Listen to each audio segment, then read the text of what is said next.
पुराने समय की बात है। वजीरपुर गांव में मारिया नाम की एक सुंदर लड़की है। अपने पति रोहन के साथ रहती थी। दोनों बहुत गरीब थे। मारिया घर पर रहती और रोहन जंगल से लकड़ी काटकर बाजार में बेचता। एक दिन रोहन बहुत उदास होकर घर लौटता है। अरे आज तो आप बहुत उदास लग रहे हैं, क्या बात है? आज जब मैं लकड़ियां काटने गया तो वहां पर एक वन अधिकारी मिला। उसने कहा कि सरकार ने लकड़ियां काटने पर रोक लगा दी है।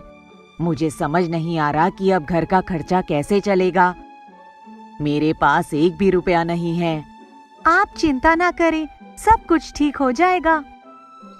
दुर्भाग्य की बात, अगले दिन मारिया बीमार पड़ जाती है।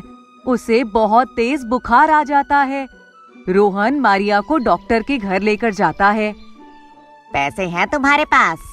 नहीं डॉक्टर साहब, लेकिन मैं आपके पैसे थोड़े दिनों में दे दूंगा। पैसे नहीं है तो मैं इलाज नहीं कर पाऊंगा। डॉक्टर इलाज नहीं करता और मारिया मर जाती है।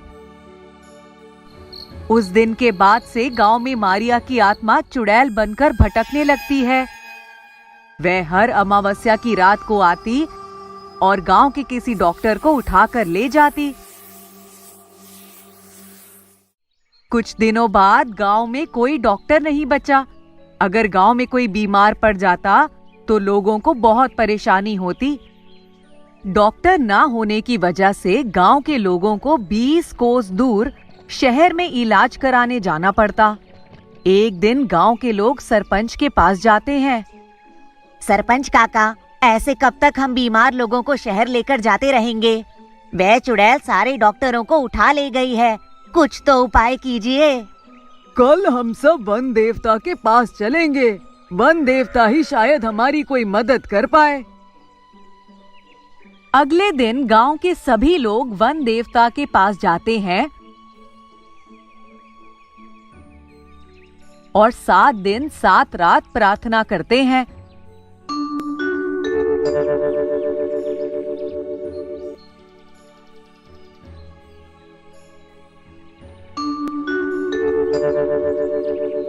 तब कहीं जाकर वन देवता अपनी आंखें खोलते हैं।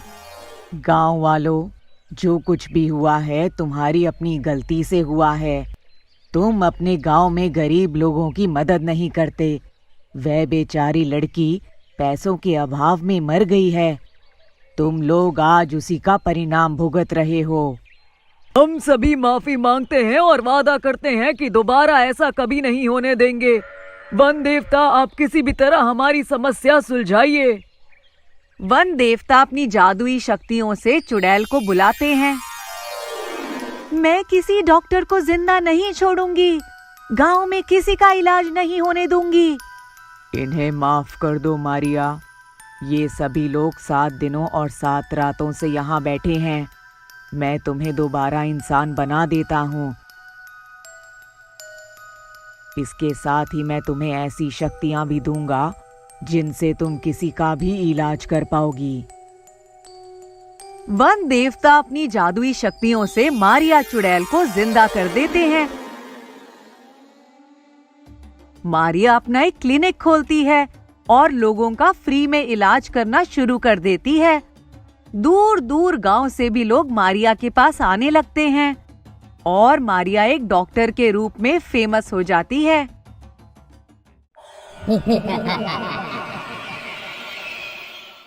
काशीपुर गांव में चुड़ैल बहनों का कहर फैला हुआ था।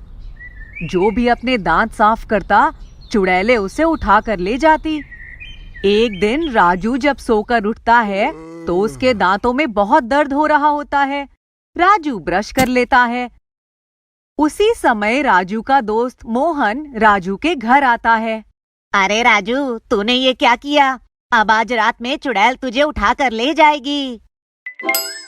राजू डर जाता है और जाकर अपना दरवाजा और खिड़की बंद करके रजाई के अंदर सो जाता है।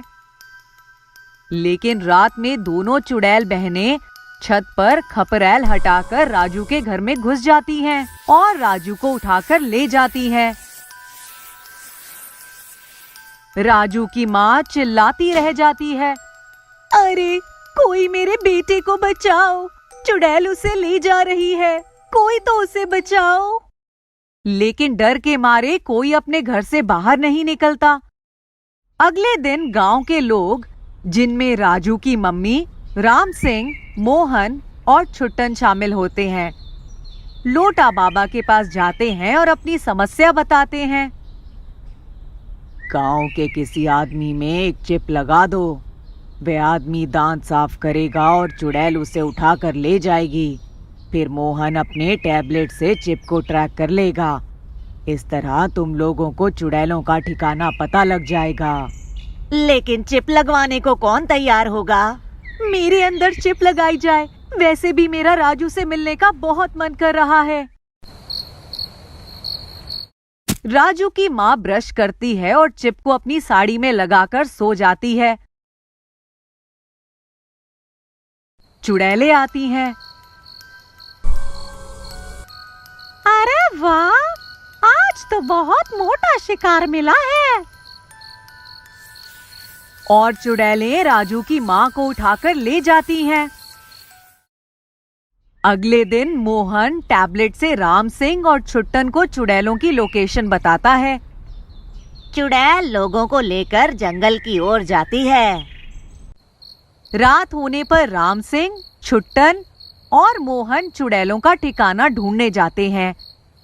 वे एक गुफा तक पहुंच जाते हैं, जिसमें से चुड़ैलों के हंसने की आवाज आ रही होती है। दोनों लोग गुफा के अंदर जाते हैं। वे देखते हैं कि चुड़ैलों ने लोगों को रस्सी से बांध कर रखा हुआ है। आओ आओ राम सिंह, मोहन और छुट्टन, हम इन्हें खाने वाले थे, अब तुम्हें भी खाएंगे। हम तुम दोनों से डरते नहीं हैं, जल्दी बताओ तुम क्या चाहती हो, वरना मैं हनुमान चालीसा पढ़ना शुरू कर दूंगा और तुम दोनों नष्ट हो जाओगी। नहीं, ऐसा मत करना, हम तुम्हें सब कुछ बताते हैं। बहुत साल पहले काशीपुर गांव की स्कूल में एक कलुआ मास्टर था। वह रोजाना स्कूल के बच्चों के दांत चेक करता था। अगर किसी के दांत पीले मिलते तो उसकी बहुत पिटाई करता। एक बार हम दोनों बहनें बिना ब्रश किए स्कूल पहुंच गए। कलुआ मास्टर ने हमारी बहुत पिटाई की और हम दोनों मर गए।